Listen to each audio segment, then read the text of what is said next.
music and we'll just. Yep.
Good afternoon, and thank you all so much for joining our Mental Health and Wellness Starts With Me webinar. I'm going to ask if everybody can mute if possible. That would be great. I'm hearing a little background noise. Thank you. So my name is Dr. Jalon White Newsome, and I'm a Senior Program Officer in the Environment Program at the Kresge Foundation. We are headquartered outside of Detroit, Michigan. If you're not familiar with Kresge, definitely check out our website at www.kresge.org to learn more about our work towards our mission of advancing opportunities for low-income communities in America's cities. I also want to take the time to appreciate my wonderful co-host, and I'll pull up a slide very quickly.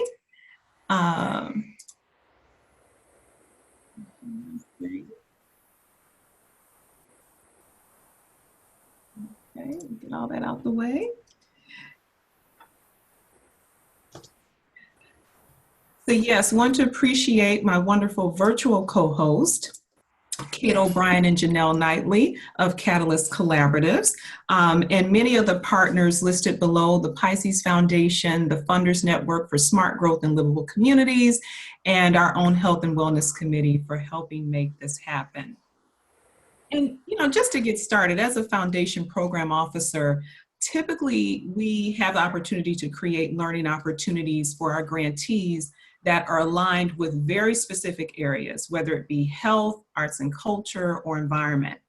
But today is a little different.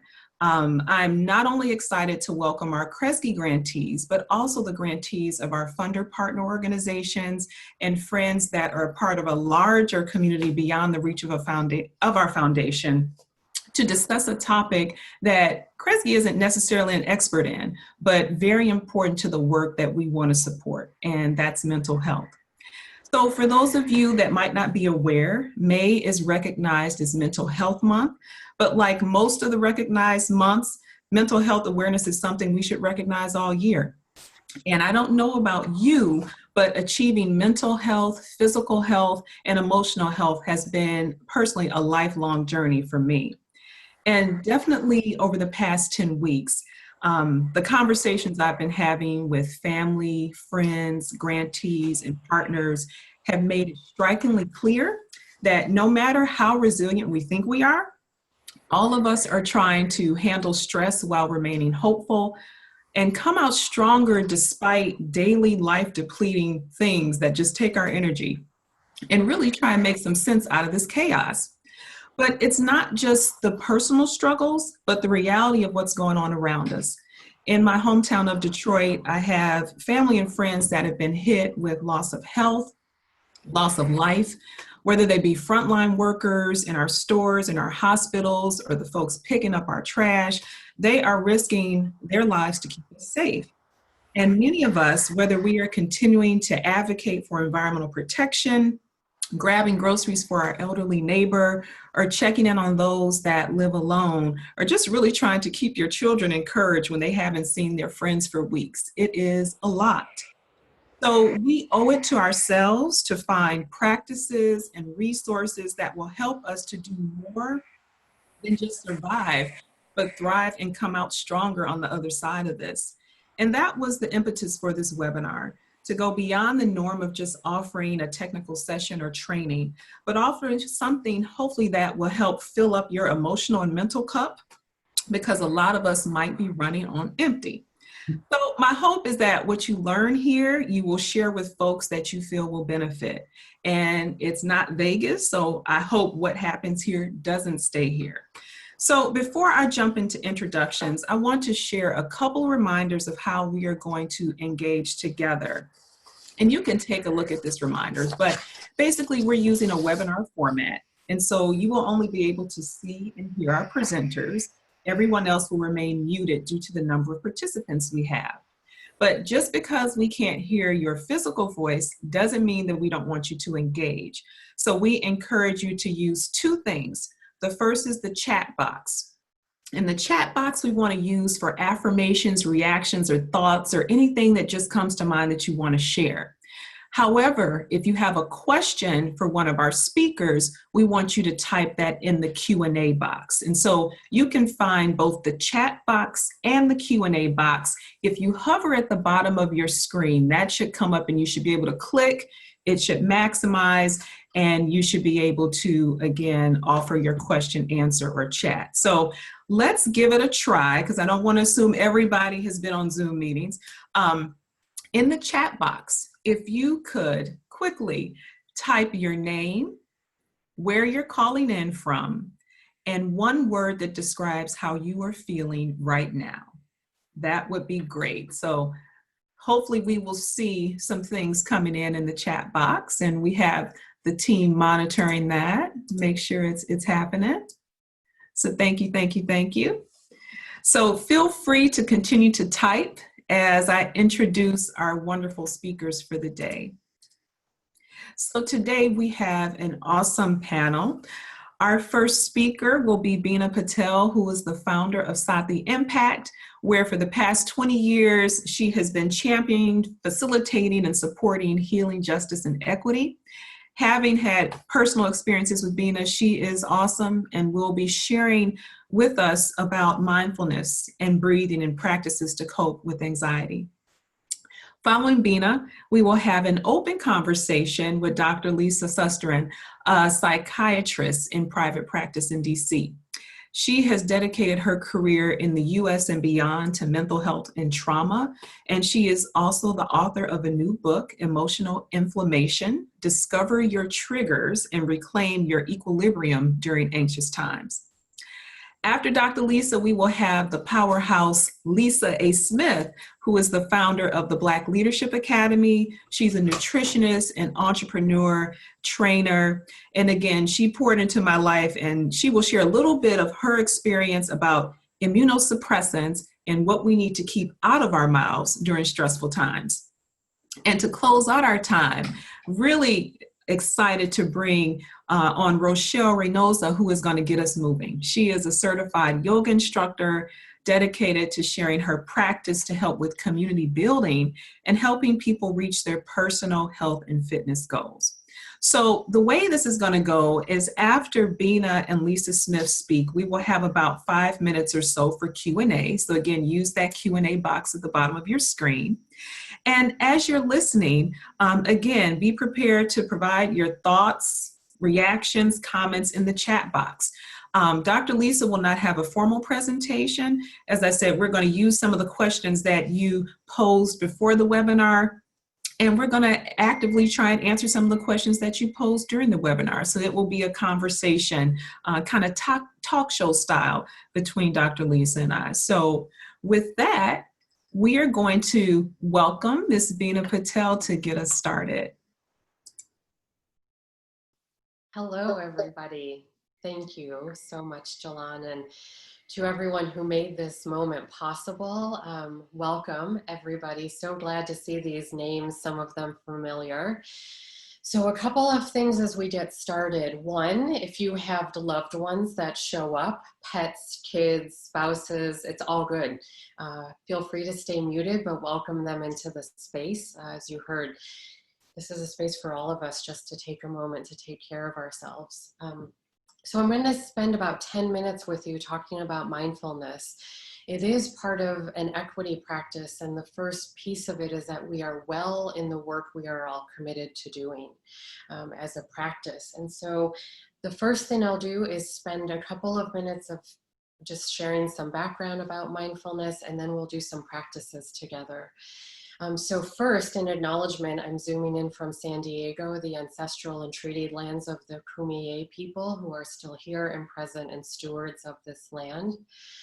So I want to acknowledge that I do this work on the homelands of ancestors. The word mindfulness means a lot of things. We hear about it a lot. It's present all the time. It's on magazines, it's in corporate world. So let me share a little bit about what it means and where it comes from.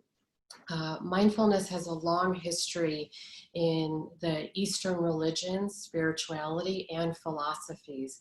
It's a secular practice in large. It comes from the Vedic era, pre-colonization in what was known now as India, Pakistan, the Middle East, so the Indus Valley. And in indigenous cultures, in Indian cultures, in Buddhist practices, in secular kind of well-being, stress reduction, really the practice of mindfulness comes to us as a form of being present in the moment we are in. It's a form of awareness, and traditionally it's been known more related to practices of enlightenment and lightness, not only stress reduction. And like I said, we've been practicing these things in different parts of the world for well over 4,000 years. So I invite you to bring it into your space in ways that you need. You can design it and own it with acknowledgement that it comes from people and from places that we may not have been to or don't know, but it's certainly been handed down as a legacy of wellness and well-being. Really quickly, mindfulness is about how to ensure that we're not only on autopilot. So in times that are stressful, where there's lots of change, a lot of uncertainty, so certainly right now in the time of pandemic, and being mindful that we're unsure about a lot of things, but the stresses are affecting us in different ways. I love seeing the different ways folks are showing up today around being curious or tired or energized. We all have different approaches, but as we live in a time of uncertainty, one of the things about mindfulness is that it gets us out of that autopilot mode in which we carry stressors or kinds of reactions in which we think, I don't know if I wanted to behave that way.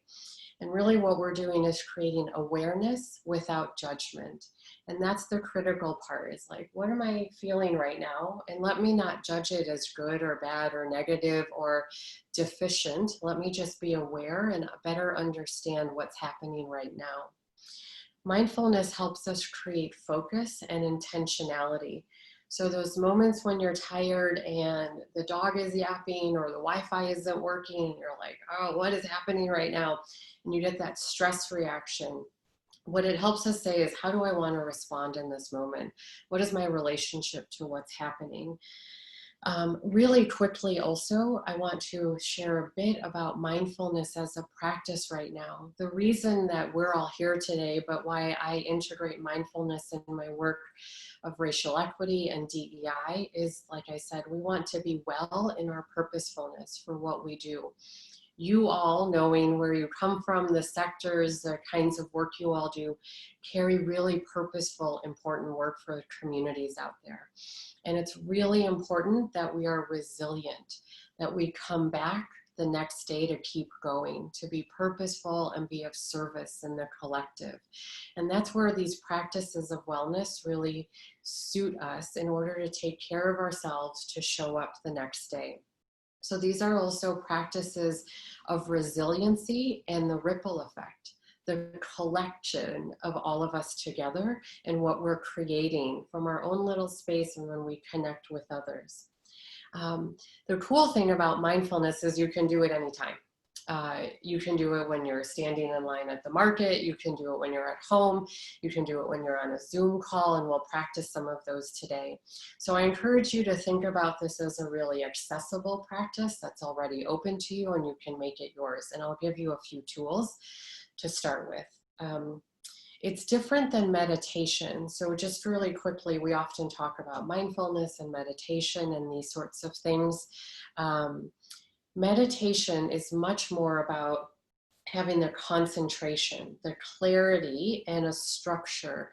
So meditation often comes from the space of having a structured environment, guidance on your posture, and like I'm going to focus on the candle flame. Mindfulness is much more about the awareness. And so you don't need all that structure all the time, and you can do it in just a second.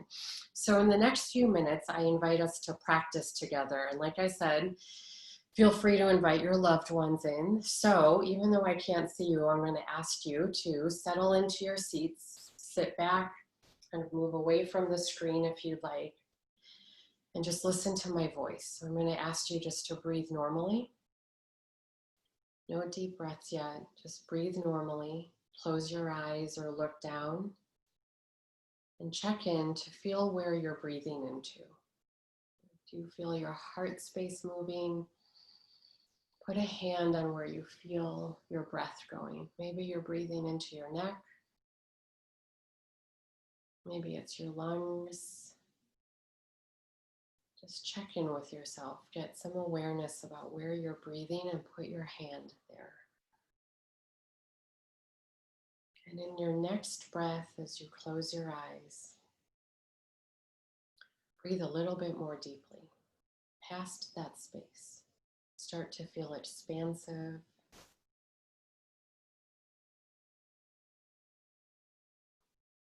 Take another deeper breath.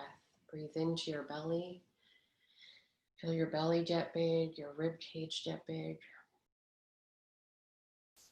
Now we're going to do a breathing exercise that signals to our brain to relax physically. So if I tell you to relax in moments of stress and anxiety, you're going to say, whatever, Bina, I'm really busy, I have things to do. So let's practice the physical sensation.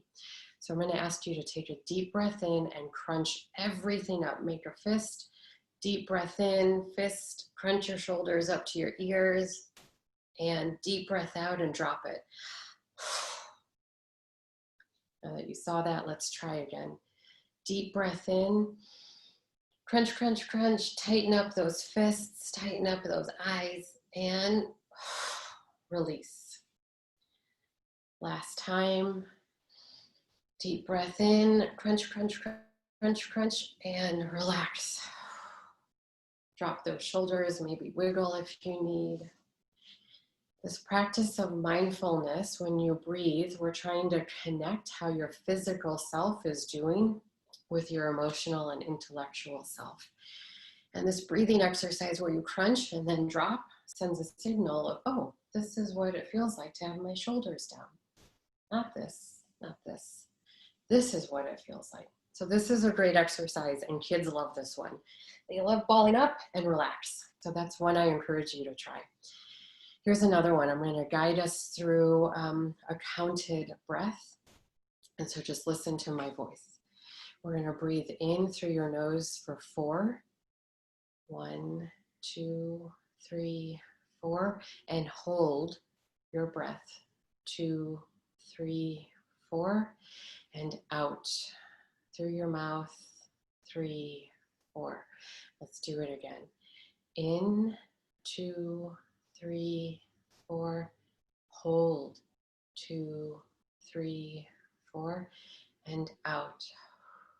2, 3, 4.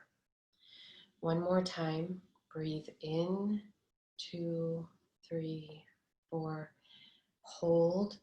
2, 3, 4. And out. 2, 3, 4. Great. Bring your breathing back to normal. You feel like there's one more deep breath in there. Breathe in and out. That breathing, when you count and hold, is known to help bring us back from anxiety. When we're not present and we're worried or fearsome about what's happened in the past or the future, the uncertainty, that's where anxiety comes from. That breathing part helps bring us present. It helps us say, let me check in with my breath. That's your very first tool for managing stress and giving you the space to get present. So when you take these deep breaths and you hold them, when you send signals to your brain to relax, to get present, it helps release some of that anxiety. So the last one is, in the last 1 minute, I just want you to open your eyes, breathe normally. And another mindfulness practice is just look away from the screen and find one thing to look at, out the window, on your desk, and just take in some of the characteristics. Just look at that thing, the piece of paper, what color is it? They're crinkly. So the awareness of saying, oh, this is what's around me. That's one of the practices. So especially if you're distracted on meetings, phone calls, kind of Zoom fatigue, is to find one thing you can look at and just acknowledge some of its characteristics and then come back. So again, being aware and present with no judgment. Yeah. Cool. So with that, that's just a little bit of the mindfulness practices. And so I just encourage you to make sure you continue to breathe. And from there, I will turn it over to Jalan, I think. Yeah. Thank you all. Good to see you. Bina, I didn't want to open my eyes. Thank you so much. And very practical and very useful and stuff that we can do in our makeshift home school offices. So thank you, Bina, so much. All right, so we're going to move forward again. Gosh, we could spend an hour with each of our wonderful speakers, but this is just giving you a little bit of something. But Dr. Lisa, I want to bring you on and let's have a conversation for the next 10 minutes. So Dr. Lisa, how are you doing today? Well, I got to get myself back front and center. I am way in another space there. Thank you, Bina. It was very effective.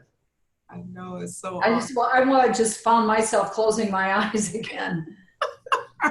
Let's all just go to sleep. Yeah, right, exactly. Awesome. Well, thank you so much, Dr. Lisa, for joining us. And, you know, we got a lot of great questions from folks, and we're not, of course, going to be able to cover them all, but I want to remind folks to please use the Q&A function because we will be compiling those questions that we might not get to and try and get you some responses, and also use the chat box. So Dr. Lisa, before we jump in, if you can just say briefly, what brought you into this work? I often get that question because my focus has been on climate disruption now for about the last 15 years. And people have said to me, well, what is a psychiatrist doing in this field? And of course, it's at the epicenter really of what we do. We look at people's behavior and how it's affecting them not only today, but how it will affect them down the road, and what changes they can make to protect themselves, their families, their communities, et cetera, and lead more fulfilling and healthy lives. So that's precisely what we do. And having a key issue bearing down on us, of course, it's been COVID these last months, but I see COVID, of course, as intimately related to the disruption of climate. So this is what brought me, I think, quite naturally into climate and mental health. Thank you. And in your book, the title includes this combination of words, emotional inflammation. When I think of inflammation, I think of arthritis and stuff that's, you know, that's causing stress and trauma. So what is emotional inflammation, and is that the same as trauma? Well, it's related. And physical inflammation and emotional inflammation, you can think of it this way. When you have, let's say you have arthritis, or you have been injured your wrist, it's red, it's swollen, it hurts, it impedes your normal function. Well, when you have emotional inflammation, it's very much like that. Your emotions are kind of swollen. It hurts to be experiencing the world as we are experiencing it today, and it can impede our good function. So it's a lot like the physical inflammation that everyone is familiar with. Mm-hmm. Thank you. And, you know, and you mentioned we are going through a lot in our society right now. And even though May is Mental Health Month, there's always this stigma around folks getting help or reaching out. So when you talk to folks, you know, how do we begin to dispel those myths that it is okay that we can't handle everything, that we're not as resilient as we thought we are? What do you say to folks that are scared of kind of reaching out to someone like you or getting help? Let me, as a prologue, state that people that are my age, certain demographic, older, are much more resistant, I think, to therapy than young people. When I've had kids come in, it's almost like a badge of honor that they are talking about themselves and digging deeper to understand what drives them. So, and of course, there's everything in between, and there's variation within the demographic. But I think that things have changed profoundly here. What I do when I do find someone who's resistant is I say to them, you know, it's a lot like therapy is a lot like having a coach.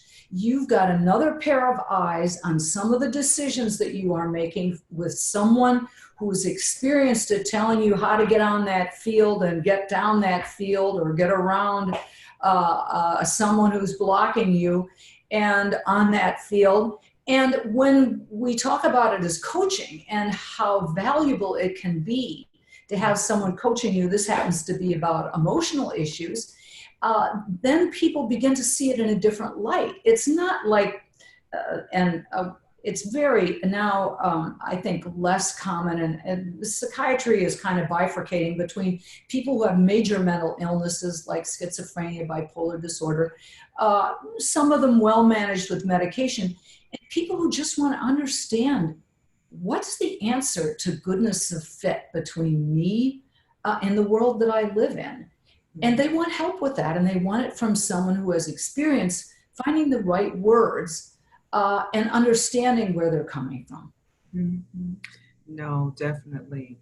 And when you think about, you know, in this pandemic, people are facing multiple things, multiple triggers, whether it's loss of health, loss of life, loss of jobs, fear, no faith. I mean, it's a lot going on. And we received one question about, you know, how do you even rest? Like how do you, first of all, manage just every day, but how do you even get a good night's sleep? That was one of the questions. Like how do you begin to manage that? There are a lot of different ways that are both things that we shouldn't be doing and things that we should be doing. And certainly Bina has pointed out what we can do physically to tell our bodies that we can relax. And that's really important because how we think drives often how we feel. And clearly, if we're agitated, we're not going to get a good night's sleep. So one of the things, and John, you were kind enough to bring up the book, that I talk a lot about is when people have very strong emotions about what's happening to them, try to understand what those emotions are being driven by. Is it just the pandemic? Is it a fear of the future? Is it a fear of economic losses? Is it a fear of health conditions generally? What is it? Try to identify those emotions. So go back upstream and see where they're coming from. And this has to do with COVID, but you know, people were having trouble sleeping before COVID. skyrocketing are the number of prescriptions for people who are struggling from insomnia. So we know that there have been, there's a humanitarian crisis all over the world, human rights violations, the egregious issues on racism, Me Too stuff, political dysfunction. We've already talked about climate. All these things are drivers. And one of the things that I most advise people to do is understand those emotions. Do not push them out of your head. Figure out what those emotions are. That's pay dirt for you. You want to understand them. Then take the energy. If there is despair, if there is fear, if there's outrage, anger, whatever it is, take the energy of those emotions after you've understood them and you've understood what's triggering them, and redirect them into empowering action. Because every study shows, and we know from experience, that when we take our fears and our anger and we sit down and instead of fighting about it or bemoaning it or something else, that we try to fix it, that our anxieties go down. And I'll say one more thing, there's a magic sauce to fixing things, and that's to remember or to know that what we do individually is exceedingly important because it's counted collectively. So don't listen to people who say what one person does doesn't matter. It sure does. But on the other hand, when we engage, and we can't do it right now, except digitally, but what we engage in collectively activates another side of the brain that has us going from looking inward, where we can become ruminative and even depressed, to looking outward. And we have a sense that we are part of something bigger. And that generates a feeling of awe. And awe is a very special emotion. It even has anti-inflammatory qualities. So when we get the chance, working together to solve problems, everybody says it, brain scans prove it.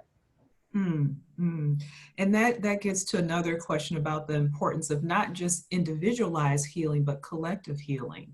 And you know, and we have, you know, several organizations that represent networks or that work in coalition. And so what can you say in addition to the advice that you've already given when we talk about healing, because it's, you know, again, it's not just an individual thing, but how do we help the folks that we work with, whether it's our families, you know, the folks that we advocate with, how do we begin to talk about and move towards collective healing? Let's start with the family first. And I still have a little bit of trouble with my family, so don't think that this is just everybody's got the answers and it's easy. I work with my family in the following way, and they would say they work with me in certain ways too, just to let you know. But what I like to do is sit down and have a prescribed time when we can have a family meeting. And, or if you're not with family, with anybody else that you are connected to. And you sit down and first thing you do is talk about what's working, what's positive in the relationships, what's positive in this new community that we've formed, pressed by COVID. But if it's, you know, pre-COVID, sitting down and talking with people about what's working has been effective as well. And then we segue to, okay, here are the things that we think we need to give some attention to. Mm-hmm. That helps us not sweep things under the rug, to get frustrated, having things build up, talking behind people's backs, which end up toxic for us too. And so in the sharing, honest sharing, authentic sharing, which is why we break bread, we have lots of traditions and customs that are geared towards our traditions. Some people are faith-based. All of these traditions are really dedicated to bringing us together so that we can feel that we have the shared space, and that with shared space comes the mutual appreciation for the need all of us have to take care of it. So now those are words, obviously, but we recognize that embedded in it is the idea that we sit down and participate with each other in some way, whether it's talking, it's eating, it's faith-based activities. And now, of course, we're recognizing how important it is for us to connect with our number one home, the home that we've never been able to live without, and that is nature. And recognizing that we also live with nature and all the ecosystems and all the animals, and we've seen underlying oxytocin, which is the bonding and trust hormone. These are activities that drive up oxytocin, the bonding and trust hormone. Mm-hmm. My goodness. Okay, Dr. Lisa, I'm trying to take all that in. Wonderful. And again, you may or may not be able to see the chat, but there are so many questions. I probably can oh, there it is. Yes, I do. Yeah. So I'll take one more question, you know, and let's see if we can, there was one around, what is the best way to identify yourself as a mental health ally? If you see someone struggling, you know, what can we do? Well, I would say anybody who has empathy is a mental health ally, because that's what we need in this world. Empathy, being able to put ourselves in someone else's position, then engenders the feeling of compassion, where we're willing to change our behaviors in an effort to take care of others. So we're all mental. Anybody on this in this discussion group is a mental health ally, because I think it's probably true of all of us that we are driven by a sense of wanting to understand what other people are going through, and empathy is what we need to stir to correct the injustices that we find all around us. Awesome. Awesome. So much. Thank you, Dr. Lisa. And again, we're going to capture all the questions from the chat and the Q&A and try and get some responses. But again, we could probably sit here and talk for a couple hours, but this has been super valuable. And thank you for what you do. I'm in awe of you as well. So thank you. Okay, so I'm going to now turn it over to Kate, and she's going to take us through a quick activity before we transition to the next part of our program. All right, thanks everyone. So we are going to sort of turn a mental corner in our program now, and wanted to take a moment to quiet our minds and sort of wipe the slate clean, if you might imagine that. And hit the reset button. And so doing a simple practice that's called crossing the midline. So that's crossing the midline, meaning sort of if you imagine the middle of yourself, that this works both your left brain and your right brain at the same time. And that helps us decrease our stress response. So you're probably noticing a theme here. So this is a movement that's a little bit like putting lotion on your arms. So you can stretch out your arms in front of you, which is what I'll do to stay on camera. But you can do them arms down by your side also. And basically you're just gonna start at your shoulder, and this is a very light touch, using one hand at a time. Start at your shoulder, and then move down your arm, swipe all the way down to your wrist. And then you're gonna do the other side. So start at your shoulder and slide down to your wrist. And you can alternate, and you can feel different amounts of pressure. Some people like to do a little squeeze on your way down your arm. Some people just like to kind of move it along and pretend that there's that lotion, or maybe there really is lotion that you're using. But the idea here is just to kind of alternate back and forth and help yourself reset. You can do this with eyes open or eyes gently closed. And this is something that you can do many times throughout the day. I was reminded of this simple practice when Bina was talking about focusing on one object, just a way to hit the reset button and start fresh again. So with that, we're now going to turn to Lisa Smith, who's going to share some healthy eating tips. Thank you so much, Katie. Thank you so much, Jelon. Thank you, Kresge Foundation, for having me here, and welcome everyone, all the viewers and attendees. It's a pleasure to be with you guys today, speaking specifically about nutrition and how we should be thinking about eating during this time and beyond, truly. So I'm happy to share with you guys today. I'm going to go through a few of the things that suppresses immunity, some things that boost immunity, and some things we want to be mindful of with regard to food dependency and food addiction as we navigate this special time in our history. Because one of the things we know for certain is that pre-existing conditions are more prone to make someone susceptible to COVID, right? And so even prior to the pandemic, how we ate, how we moved, all of our mindfulness really mattered with regard to our health. But now we're starting to really zero in on those things because we want to make sure ourselves and our families are not candidates for, this chronic condition, this disease, and so for this virus. And so I'm going to go through exactly how that should look. I'm a whole food plant-based nutritionist, and full-time I teach how we should be eating to maintain a health status or to reverse chronic disease and chronic conditions. So I'm going to share with you 3 things that suppress immunity. And the first of those is dairy and all animal products. So with regard to dairy and animal products, there's a plethora of reasons as to why they can wreak havoc on our bodies and our brains, right? We're talking a lot about the mind today. And I love that Dr. Lisa went before me, because a lot of what I'm saying is going to piggyback off of what she said, and about how basically to make yourself mentally and emotionally available through your plate to reach a level of empathy, to reach a level of peace and mindfulness like Bina talked about. But the first of those is dairy and animal products. The biggest issue with those foods are the excess creation of mucus in our bodies. So one of the things that mucus does is it plays or acts as a carrier of disease throughout our bodies. So while mucus is not a bad thing, we actually need it. It actually protects what we call our mucosal surfaces, which is our eyes, our nose, and our mouth, where 90% of viruses and bacteria enters the body.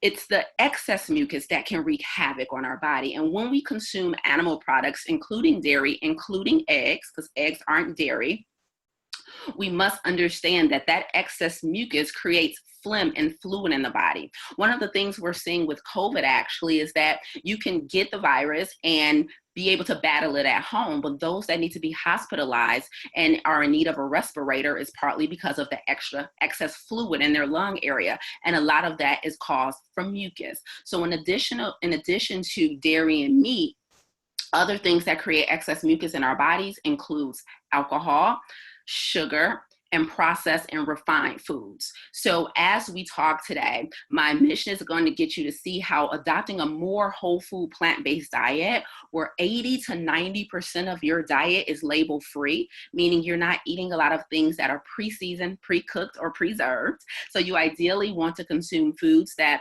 are as close to the way Mother Nature created them as possible, and you're processing them yourself, you're cooking them yourself, you're blending and liquefying them yourself, as opposed to that being previously done before you purchased it. And that's the best way to ensure that we're getting those 102 vitamins and minerals we need to thrive. So the first immunosuppressant was all animal products. So you want to limit those as much as possible.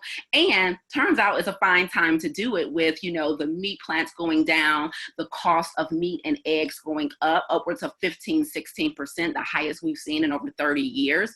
And so if there's ever been a great time to reduce or completely eliminate your animal consumption, it's now, because there's an economic benefit.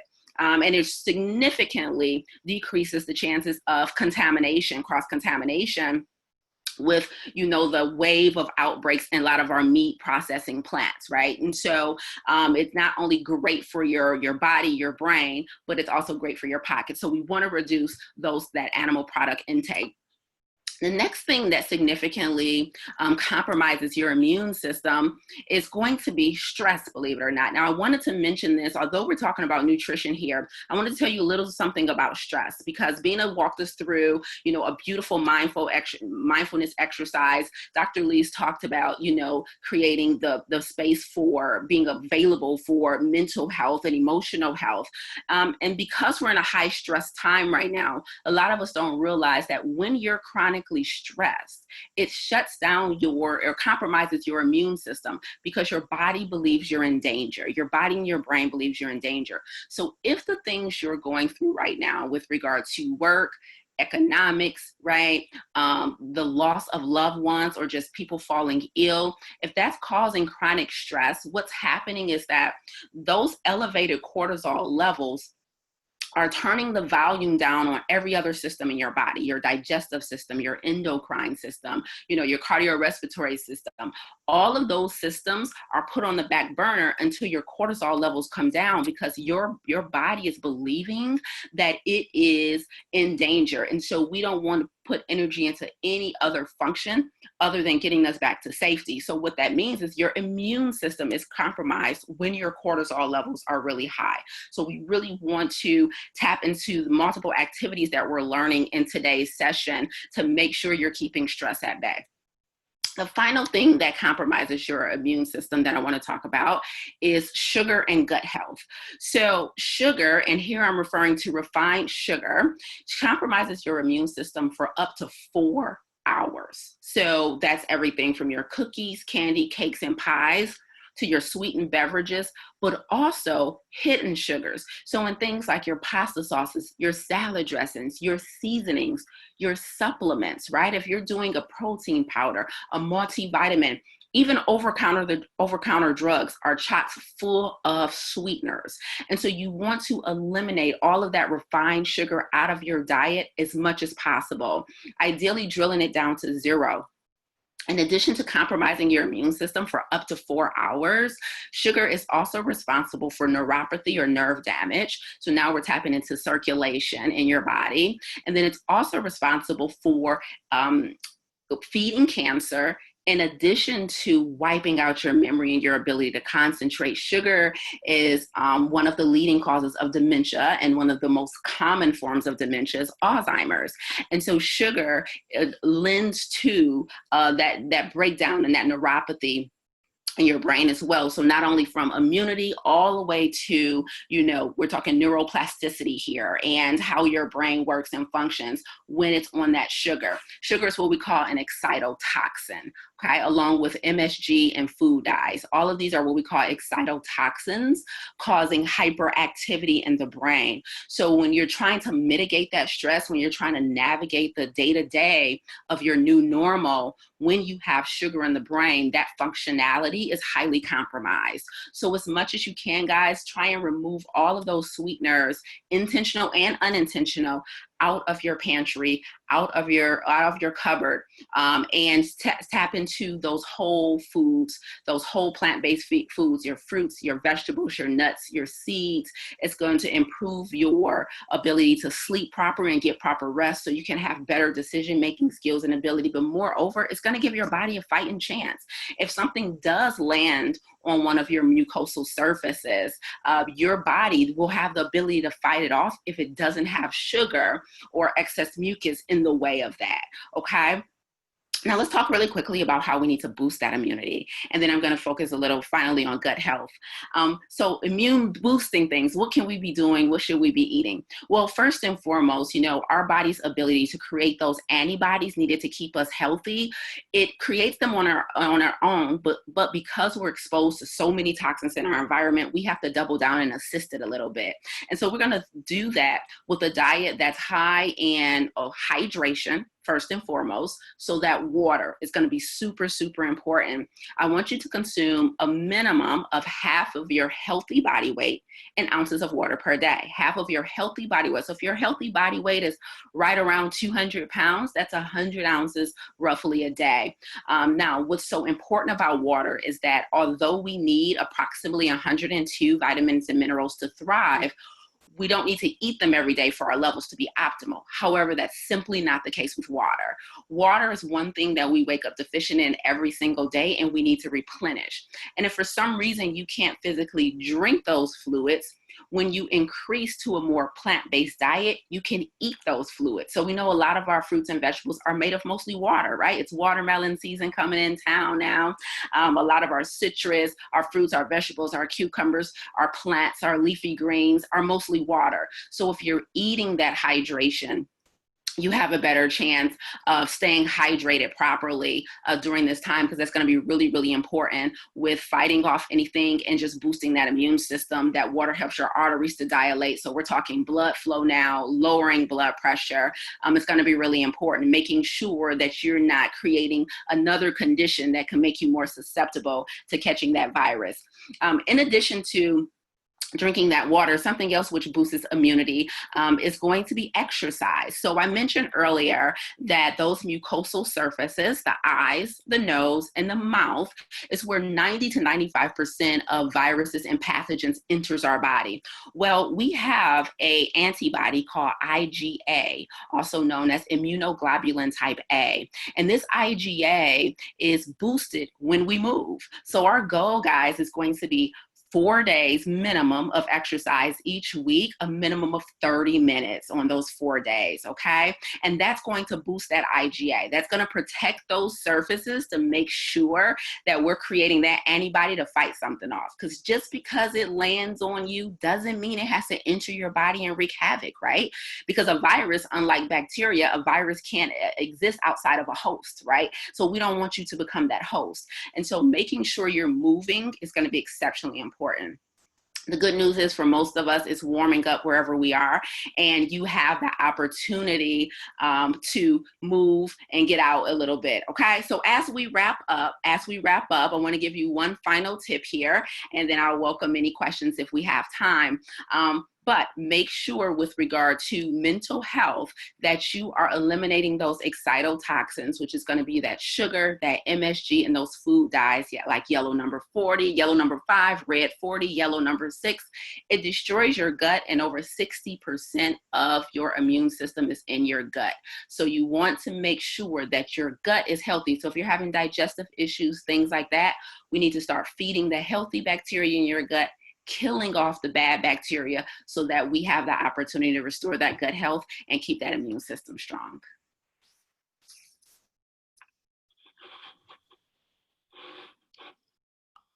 Awesome. Thank you so much, Lisa. I have my water right here. I'm trying to do what you do. Yes. Goodness.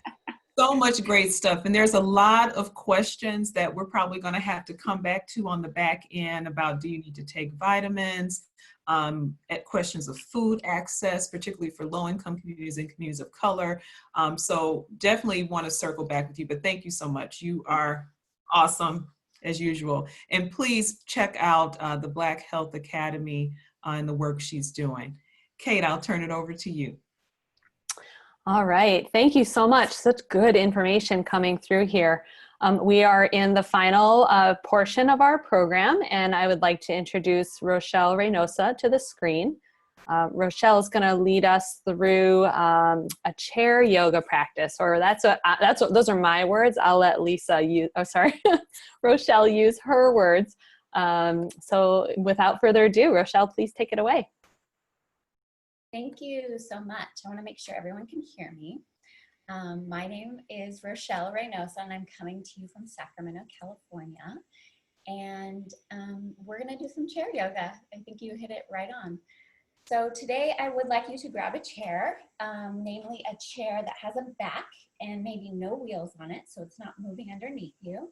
And we're just going to go through some really simple modified positions that you find in a regular yoga class. And we'll just use our chair for support and stability. So I'll have you go ahead and find your chair. Mine is right there. So I'm going to go sit over in my chair. And as you sit here, go ahead and scoot your seat so you're right at the edge of your chair. And then check in with your feet. So you want your feet to look like the number 11. And you can use your 2 fists, put in between your knees, or in between the arches of your feet to find that measurement. And so as you sit here, see if you can really root down through your sits bones. And I'm going to have you lift up so your spine is really long and tall, and then drop your shoulders. Good. So as we sit here, we're going to engage our belly just a little bit so it creates stability in our low back. So we're not hunching, we're not rounding. Nice. So we'll start with a few breaths just to find ourselves in our body, connecting to our body, and kind of like an invitation to our body that we're going to start to move. So you can close your eyes for this or keep your eyes open, but I'll have you take a deep breath into your belly, ribs, chest, and then exhale from chest, ribs close, and belly lets it out. And then again, inhale, deep through the belly, the ribs, and the chest. And then exhale from chest, ribs, and then belly softens. Really nice.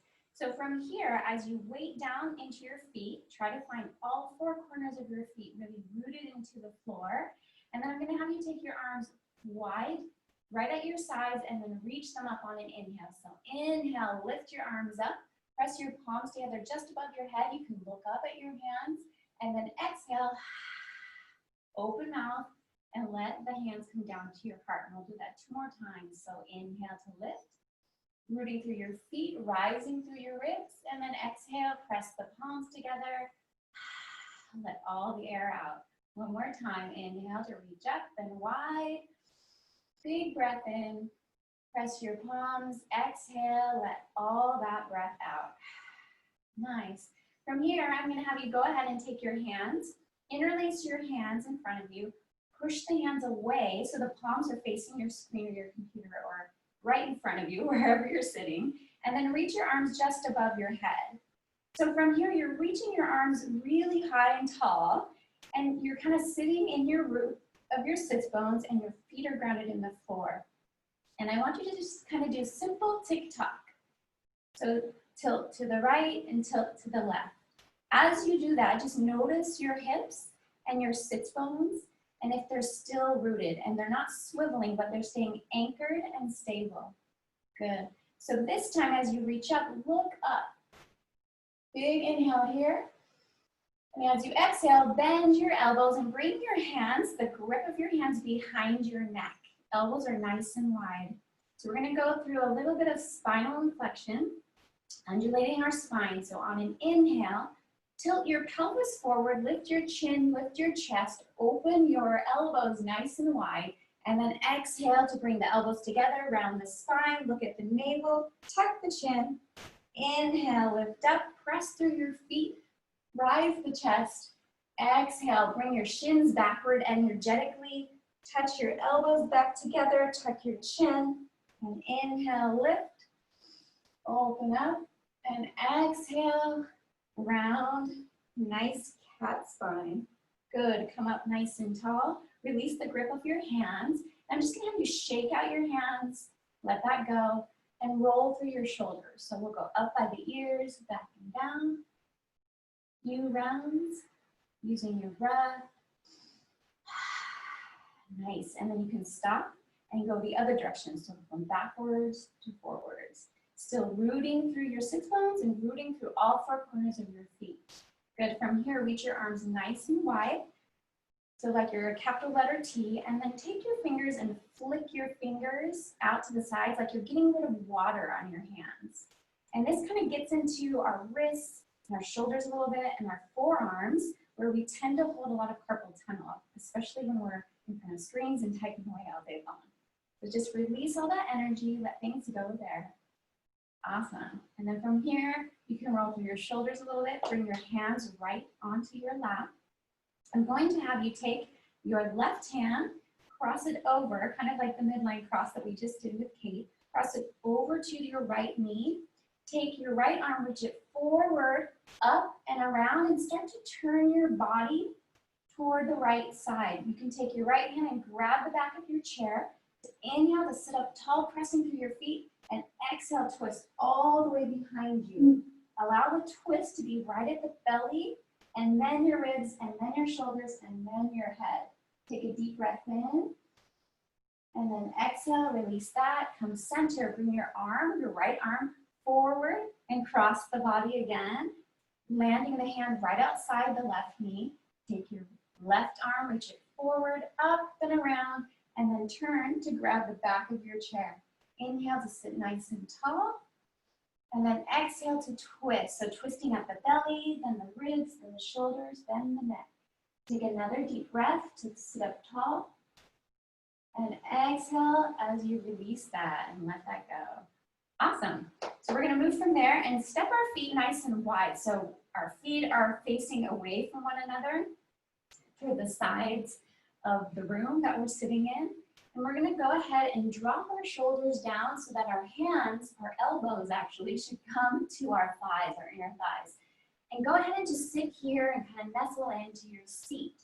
See if you can bring your gaze down so that the crown of your head is reaching straight in front of you. So you're not looking up at the screen, but you're looking down at the floor. Use your elbows to kind of press the thighs away from you and take a deep breath in and a deep breath out. Good. From here, we're going to come all the way down to the floor. So just your right hand comes down and your left hand comes down. And see if you can drop the torso down and the head and the neck. As you're down there, go ahead and swim out your head. You can go yes and no, whatever feels really good, but really use gravity to drop everything down. I'm just going to check in here. Awesome. Good. So as you release the head and neck, go ahead and use your hands to take your right hand to your right thigh and your left hand to your left thigh and sit yourself nice and back up and tall. Awesome. From here, we're going to do a little bit of a very kind of meat and potatoes posture in yoga. It's called Warrior Two. So what I want you to do is go ahead and bring your feet together and sit your seat back toward the center of your chair. Take your right knee and swing it over kind of like so it's right in the center of the chair, off to the side. Check in with your knee, make sure the knee is over the ankle, right there. And then you're going to use your hands to press yourself up so you can swing your left leg way off to the side with a straight knee. So we're coming into a warrior posture or a lunge posture. Your feet are grounded into the floor. You might have to kind of settle yourself in the chair that feels good and stable. And then think of your left foot, the outer edge of the left foot, really grounding into the mat or the floor. From here, your hips are nice and wide, your shoulders are nice and wide. Bring your arms up like a T, like we did before. And then ground through your feet. So your feet are going down, and then almost the heels are starting to draw toward one another. As you reach the arms away, soften your shoulders to let that any like crink of the shoulders, let it go. And then turn your head so you're reaching and looking past your right hand. Good. Keep breathing. On a deep inhale, reach long. And then on an exhale, I want you to flip your front right palm, reach the hand up, and drop your left hand to your left thigh. This is a reverse warrior position. Inhale to reach the arm up. Exhale, bring the hand back down. Open your arms, Warrior Two. We'll do that another time. Inhale to reach up. And exhale. Here. One more time, flip the palm, reach it up. And exhale. Nice. Go ahead and bring your hands down to your seat, and then we're just switching to the other side. So from here, lengthen through the right foot, marry the edge of the right foot into the mat. Make sure your left knee is over your left ankle. Inhale, open the arms wide. Good. So I'm going to come closer while you are reaching there, really grounding through the front foot of your left foot. Open the arms nice and wide, and then turn your gaze. So you're looking over the left fingertips. Take a deep breath in to really reach long, long, long, and exhale to ground the feet. And then from here, we'll flip our left hand up, reach the arm up, and the right hand comes down to the right thigh. Inhale to reach up, and exhale, come back into that Warrior Two. Reach the arms long, press to the feet. Inhale to reach up, and exhale, Warrior Two. One last time. Flip the palm, reach up, tilting the body, finding the side stretch through that left rib, and then exhale. Nice. Bring your hands down, release the feet. You can kind of shake things out, let go of the hips a little bit. And we're going to come to standing to kind of slow things down. From here, we're going to use our chair. So just standing on the side of your chair. Apologies if my head is cut off. But I want you to see my feet. So your right hand, if the chair is on the right side, your right hand will be on the back of the right your right hand will be on the back of the chair, and then your foot, you're gonna lift your left heel off the mat. So your right leg is really engaged and married into the mat as much as possible. We're gonna come into a tree posture. So for you, you need to just gauge where your balance is at. There's 3 different levels you can take. So you can start with your toes in the mat, heel into the ankle, the right ankle. You can slide the foot up. So the foot is pressing into the right calf, or you can bring the foot all the way up into the inner right thigh. Good, and this is your tree pose. So if your foot is all the way up, you don't want to bow the right hip way away. We want to use the energy of the inner thigh and the foot pressing into one another to let you rise up. Good. From here, you can take your hand to your heart, play with balance. You can keep one hand on the chair and reach one arm up. Wherever you are, find a place to set your gaze right in front of you, and don't move your eyes from that gaze, and keep breathing. So nice deep inhale and exhale, pressing through the foot. Good. From here, we're going to tilt to the right. So inhale, reach the arm up, and exhale, tilt to the right. Again, the chair's there. You can press down in the chair to give yourself some leverage, and then come to standing. Awesome. Release that and let that go, and we'll just switch to the other side. So we're going to use our left leg as the standing leg, use our left hand on the chair, and then find where you need to put that right foot. The knee swings out to the side. Bring the foot at the ankle, the calf, or the inner thigh, whatever feels really good. And you might notice it different from side to side. And that's just kind of how we are. We carry our bodies differently, so we're not so symmetrical. From here, go ahead and reach your arm up if that feels really nice. You can play with balance, bringing both hands to your heart, and then breathe. Find your gaze, or as we like to call it, the drishti, where you just focus and breathe. And you listen to your body and the body sensations that are coming up. Nice, and then reach the right arm up, lift up out of the waistline, and then exhale to tilt to the left. So as you tilt, lift in your heart and your chest, so it's not sinking forward, but lifting up toward the ceiling. Take another breath in, and then exhale, bring the hand down, and let that go. Nice. And you can shake through the legs if that feels really good. Let that go. Awesome. So we'll do one more thing standing up. So standing up, we're going to have you turn your chair so that it's kind of at the side and the back of the chair is right in front of you. And then I'm going to have you walk back, maybe like 2 or 3 feet away from the chair. We're going to come into a warrior 3 using the chair as our stability module. Bring your forearms down onto the back of the chair. And then you're going to put weight in your left leg and lift your right leg up back behind you. Flex the toes as much as you can so they're pointing down and then toward your face. From here, you can reach the arms even further in front of you and see if you can drop your chest a little bit. So your forehead might come to the back of the chair. Reach, reach, reach. Inhale here.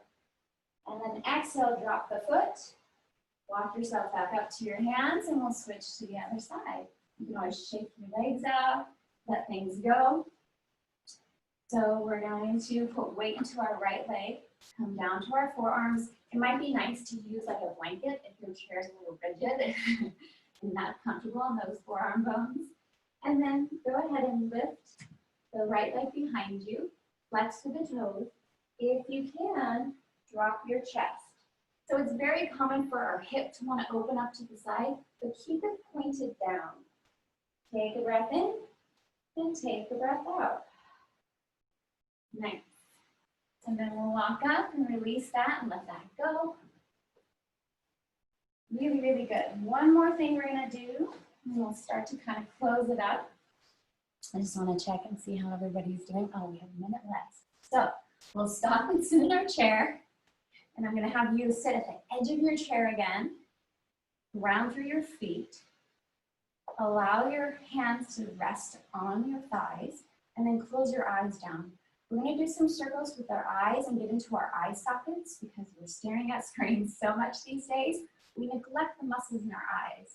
So close your eyes, empty your breath, settle in, And then I want you to roll your eyes up toward your forehead, almost to the back of your head. And then roll your eyes to the left, like you're going to look at your left ear. This is with your eyes closed. And then roll your eyes down, looking toward your nose or your chin. And then roll the eyes over to the right. Like you're going to look at the back of the right ear. And then go up again. Go the opposite direction. So looking up, looking down to the right ear, looking down to your chin, and then looking over to the left. So take a circle one more time, going counterclockwise. And after you do one circle counterclockwise, do one more circle going clockwise.